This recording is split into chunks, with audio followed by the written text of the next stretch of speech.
peace and love, and a happy Womb Wednesday to everyone out there. Today we are going live in our first rendition of Candid Womb Conversations.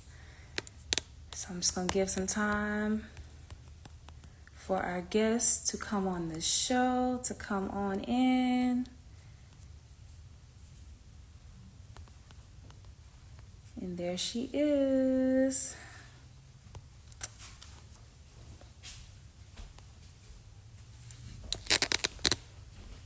Okay. All right, so send me a request so that I can add you on. Oh, there we go.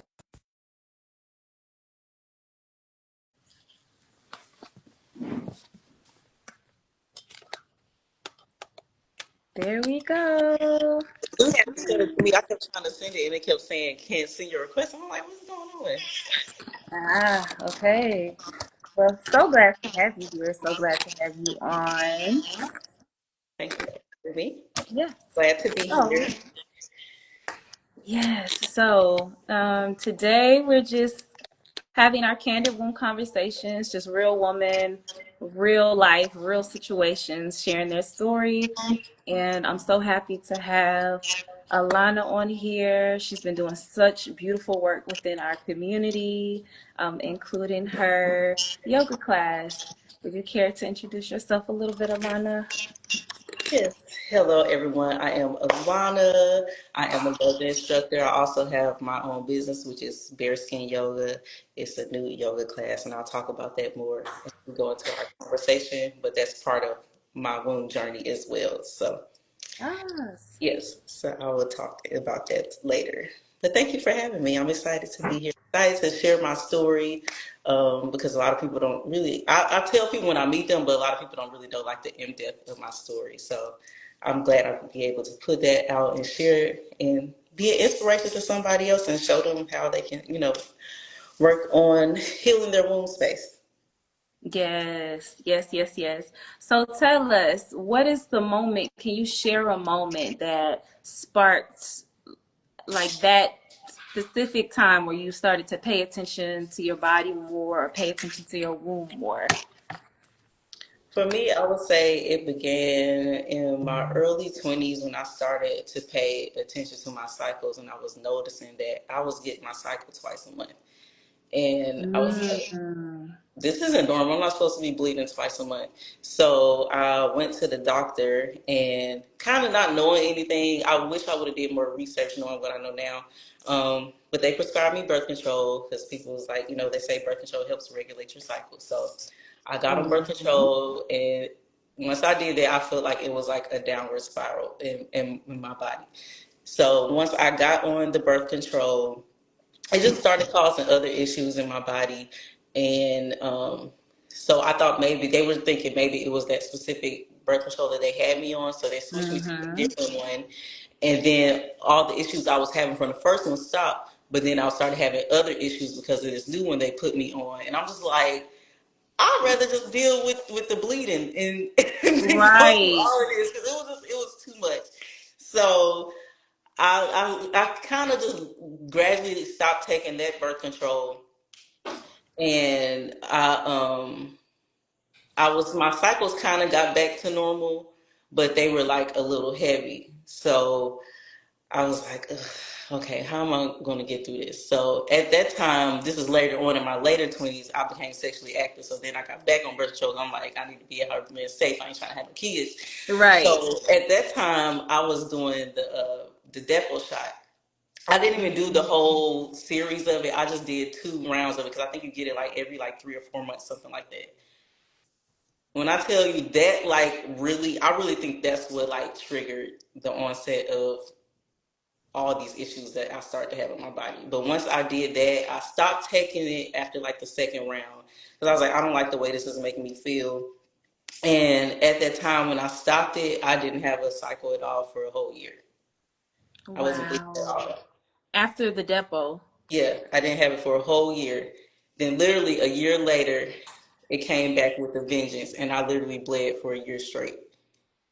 Oh my goodness. Yeah, and it was like had Mm. moments it would be light and had moments it would be heavy, but it was like a year straight of nonstop bleeding. I felt like the woman with the issue of blood. I was like, what is going on? Like, so I didn't really know what to do at the time. I was like, maybe it'll just run its course. So I kind of just monitored it, and it did stop. And then I started to slowly come back to normal. But then once my cycle came back, I was getting them every month. But when I was getting them, they were lasting 2 weeks and they were really, really heavy, and I was in a lot of Wow. pain. So at that point, that's when I was living here. So all the other stuff happened like when I was living in Tennessee, and I had a male doctor, and he wasn't our race. So I felt like he wasn't really trying to help me. You know, they're always going to push medications and stuff. So once I moved here, I found me a black doctor, a female doctor, and went to her, and she started running all these tests and everything on me, and then come to find out, like, she diagnosed me with PCOS and endometriosis. So Mm. once I was diagnosed with that, it helped me understand like why I was feeling the way I was feeling in my body, and like all the symptoms and stuff I was feeling, like my skin breaking out, the facial hair, the pain, and weird body parts. And you like, why am I'm on my period, but why is my leg hurting? Like, like Right. Oh my you having gosh. pain and weird body parts, like having like my cramps were so bad to the point where I literally could not get out of bed. Like I missed out on so much life events because I was always in bed. I wasn't going out doing stuff. When I was working at the time, I had a corporate job, and I had to kind of I used like all my leave and stuff because like I couldn't get out of bed. So I was like calling out all the Hmm. time to the point eventually like I tried to apply for FMLA. This was like during COVID. So they was letting us work from home. So and they was trying to make us come back to the office, and I was like, I can't, like, this has been a blessing for me to be able to work from home because I don't be able to get out of bed. I'll literally be in the bed with my laptop and my With your headset laptop. working in the bed with the heating Yeah. pad and my teas and all that. Like, so it was a lot. It was a lot. So once they like denied my Okay. FMLA, I was just like, you know what? I need to like just step away and figure out something else. Figure out really focus on my health. So then I started going to see other doctors. I was still going to see my primary OBGYN doctor, but she ended up sending me to a pelvic rehab doctor, and also I Mm. was How did going. that work? How did that work for you? It was Or good. how did I that, was the I think pelvic it was really good. rehab? It was really good. They taught me. So I went there. I was telling them about my pain and everything that I was feeling. And she ended up giving me trigger point injections to help with the pain. So I Mm. was getting two injections like every couple weeks. I was getting injections. I was getting one like in my growing area, and then they would do another one like kind of like not in my butt, but like closer to like your growing area. So to help like it was supposed to help like relax your muscles so you're not so tense. Because she was saying the reason why I was having a lot of pain too because my pelvis was really tense because I was tight. Yes. So Yes. that helped with that. And then my doctor, she also was telling me to like be more physically active because I wasn't physically active because I was always in pain. So like I wasn't doing nothing but like laying around and lying down. So, and I didn't want to start like too heavy with working out. So I was like, I'll just start off doing like some gentle stretching and stuff just to move my body and like walking and stuff. And Okay. that's how I got to where I am today. Wow. Oh my goodness. So as long as I've known you, thank you, first of all, thank you for sharing your story.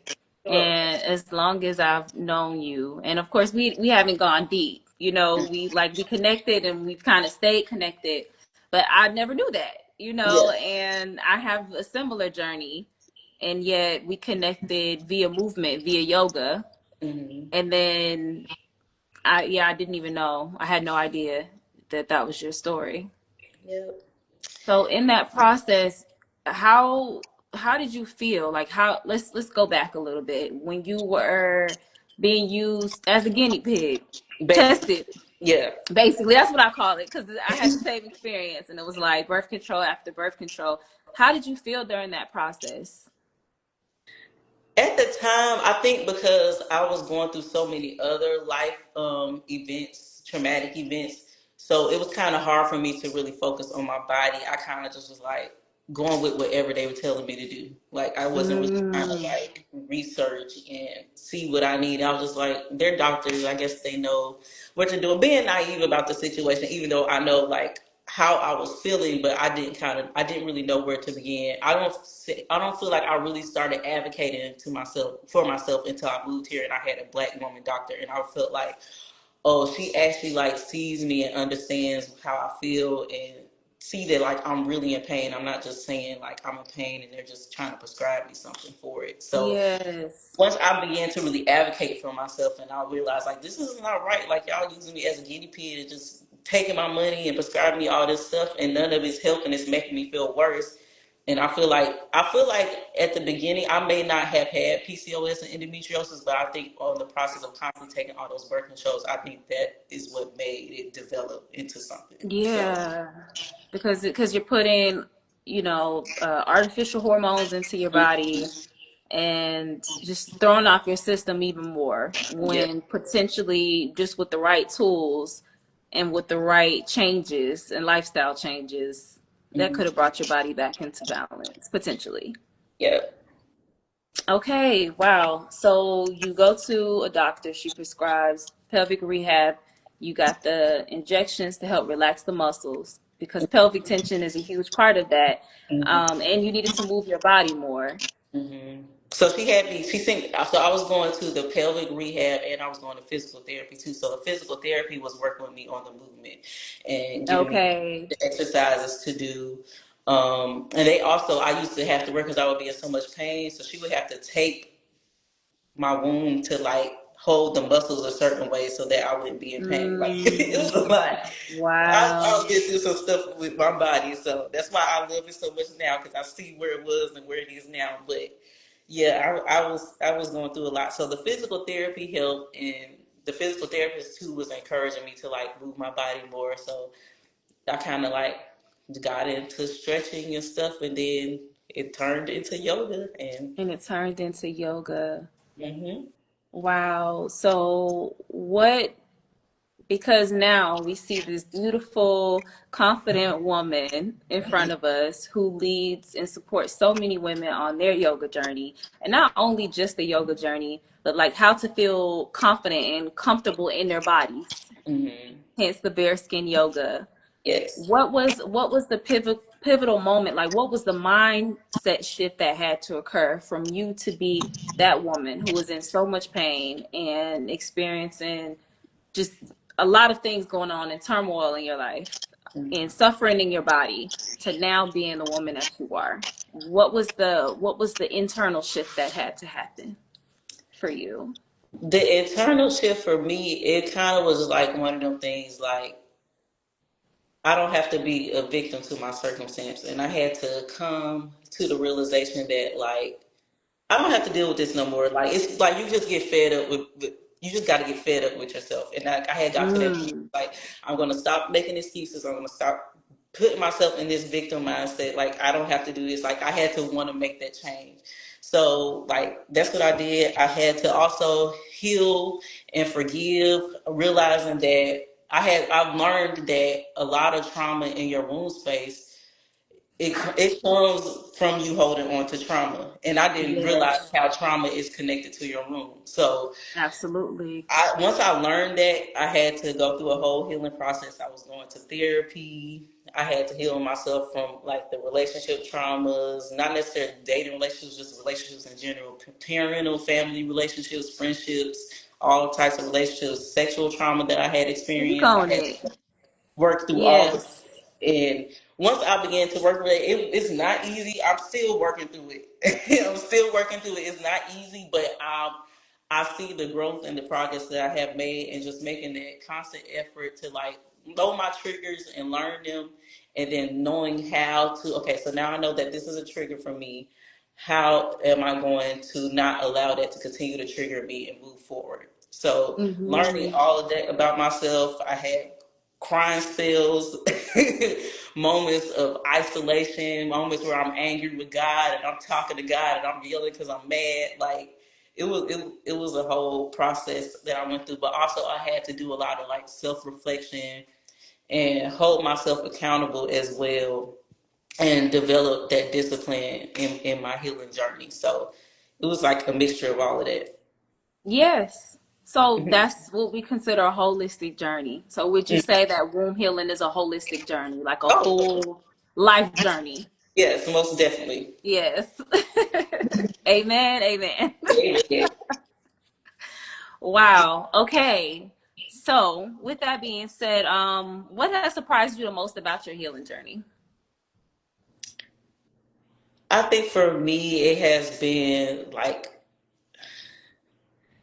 seeing the growth of it. I think that's what has surprised me the most. Like even when I look back on the person I used to be, it's like, who is that?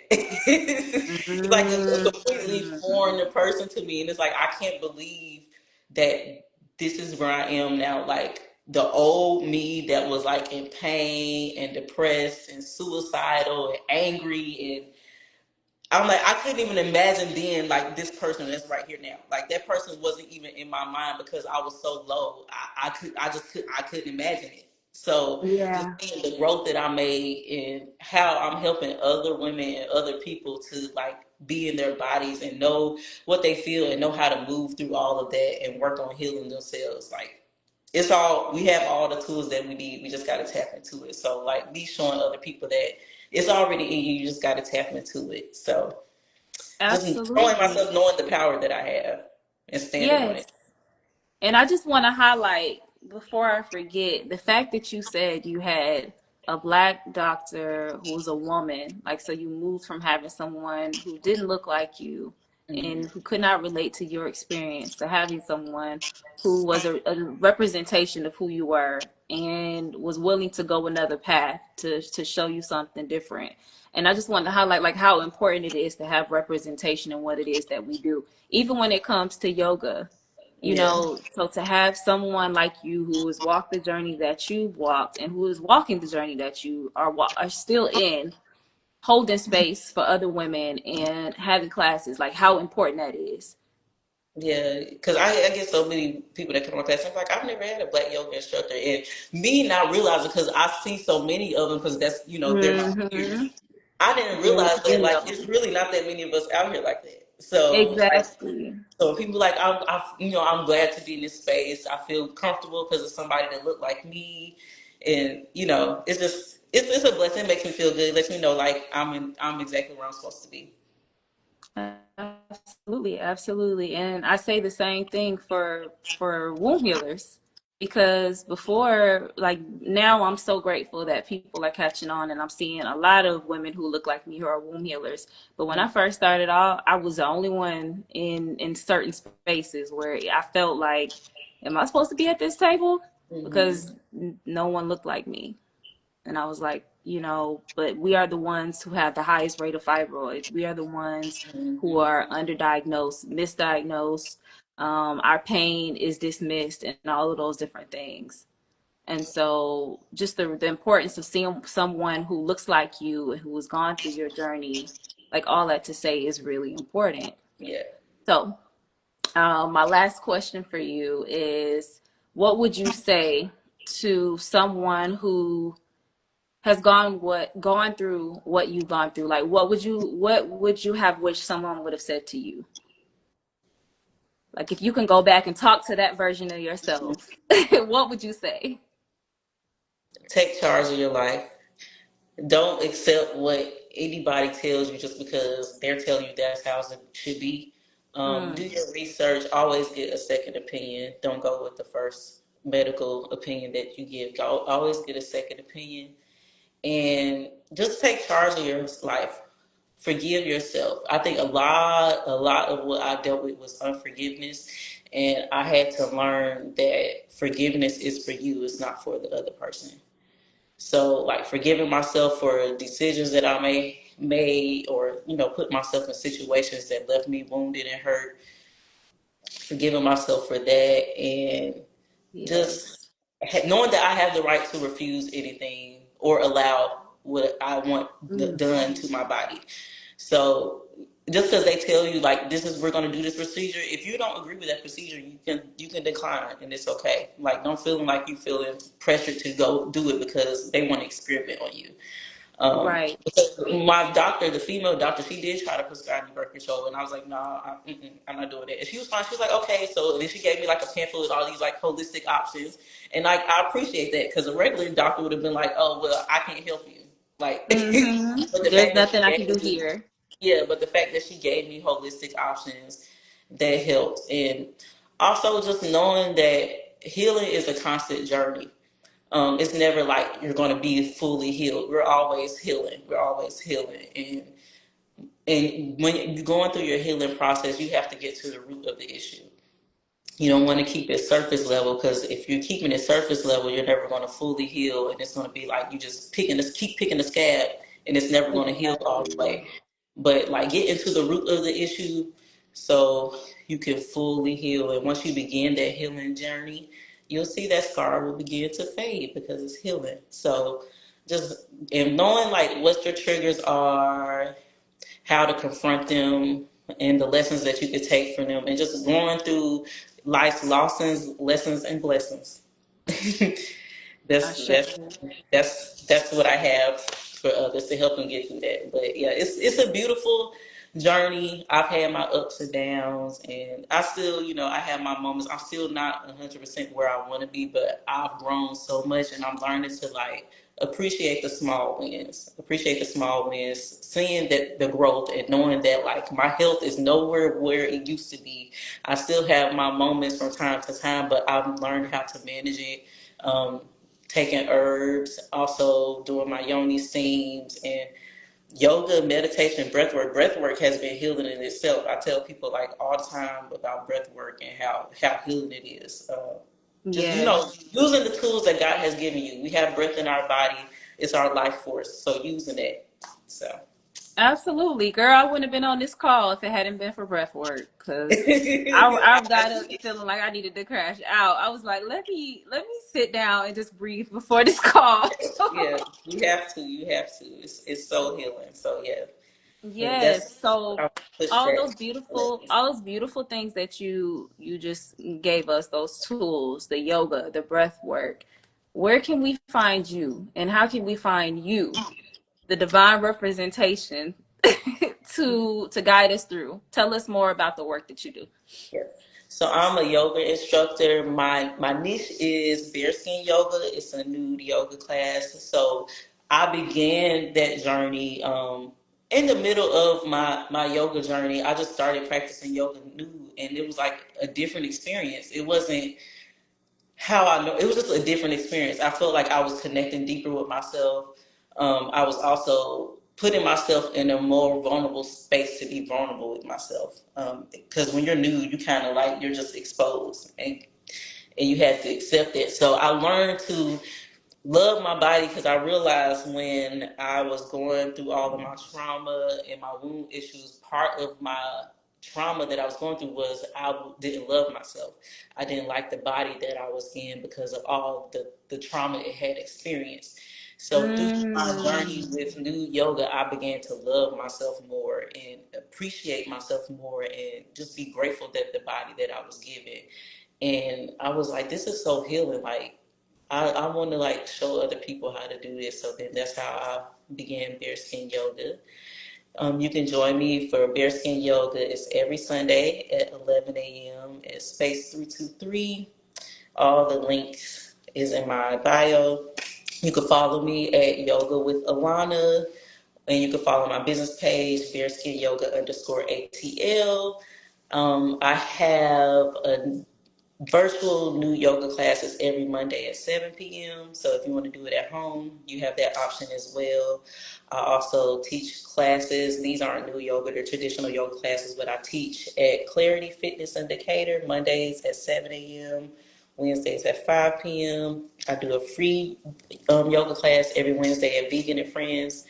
It's at the Atlantic Brewing, so you can pull up there and get a free yoga class in. And then I have a self care Sunday event coming up on December the 7th. So it kind of Ooh. ties into everything that we're talking about. So it's Self Care Sunday. It's from 1 to 4 p.m. So we'll have the Bearskin Yoga class at 11 a.m. And then from 1 to 4, we'll have our Self Care Sunday event. So you can come in, and it's all things self care, yoga, aromatherapy, massages, facials, body Ooh. waxing. We'll have someone there doing readings. We'll also have vegan food there as well. So you can get vegan food and treats. And then we'll also have raffles for free services and products. So everyone come on out. Beautiful. Yes, it'll be at Space 323 on December the 7th from 1 to 4. And like I said, all that information is on my page, it's in my bio as well. But yeah, Okay. that's everything that I'm doing. And I also do private sessions, so you can do them in person or virtual. I only do bearskin sessions online, but I do traditional sessions in person or virtual, and they can be a group session. So if we have like a group of friends and y'all want to do have a small yoga session, I can do a group or one on one. Okay. Beautiful. So for anyone who may come across this who don't know who me or Alana, who we are, this is Atlanta, Georgia, we're talking about. So Yes, Decatur, Georgia, Atlanta, Georgia. But if you want to work with her virtually, you have that option as well. yes, I'm worldwide. I have people that come to my classes and book me that's like all the way in London and stuff. So yeah, so Yes. reach me Okay. on the online space if you can't make your way down to the ATL. Ashe. So do you have any final words for us? Um, I know you just said a lot, but I just wanted to check in, make sure yes. there's Let nothing me else make that sure. we I may be think missing. I covered everything. Yeah, Okay. that's everything. But yeah, I'm excited. I'm so glad I was able to share my story and do this for you. Thank you for thinking of me. Thank you for having me on your platform. And I'm excited to like connect with more women and just help them on their womb healing journey. For sure. And I'm also interested in Self Care Sunday. So I'm going to, Okay. when we get off here, I'm going to go click on your page too and see what's going Okay. on. Because Yes. I didn't know. I didn't even know about that event. Yes. Yes. So, just with that being said, if you want to work with Alana, she will be collaborated on this particular video, but also I'll make sure that I put your name, put Alana's Instagram in the caption. So yeah, and if you want to work with her with yoga, one-on-one and in group sessions, her information will be linked. If you'd like to do some of that deep digging that she spoke of, that emotional, if you need support on a deeper level with the emotional healing and like the hands-on womb work, the womb massage, then click my page. Work with both of us. You need both. Yes. You need the hands-on support, you need the emotional support, and you need a routine that helps to sustain you. Yes. You Yes. have the tools here. You have the tools here. Very, very. So thank you so much, Alana. This has been a pleasure. Oh my goodness, to connect with you again and to connect with you in this way and to hear your story. Yes. Thank you. It's a beautiful, beautiful experience. You always have great energy, so I Okay, love thanks. Yes, Reflected.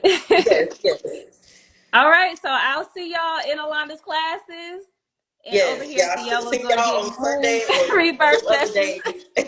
I say. I'll And say, maybe in the future we could talk about doing something together. yeah, for I'm sure, just for sure. throwing that out there. Yes, it's out there. I'm gonna I follow up with you though, say. for real. Huh? I said I'm gonna follow up with you because I got some Okay, yeah, stuff in we'll mind follow up with already. each other. Okay. But everyone have a wonderful, wonderful Wednesday and peace out. We're gone. Yes. See ya.